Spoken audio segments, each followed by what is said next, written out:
Ayan po mga kabuhay, isang magandang magandang po sa ating lahat. Ayan. Dito na lang po kami sa may San Ildefonso, Paliwag, Bulacan yan. Drainage naman po itong gagawin namin na ito. Ayan. Bagong bukas ni boss.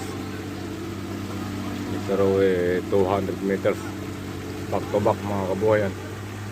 Pinaba ako. Ayan. So ito nakasaya ako sa bako mga kabuhay yan. Ayan, hanggang doon yung gagawin namin na yan.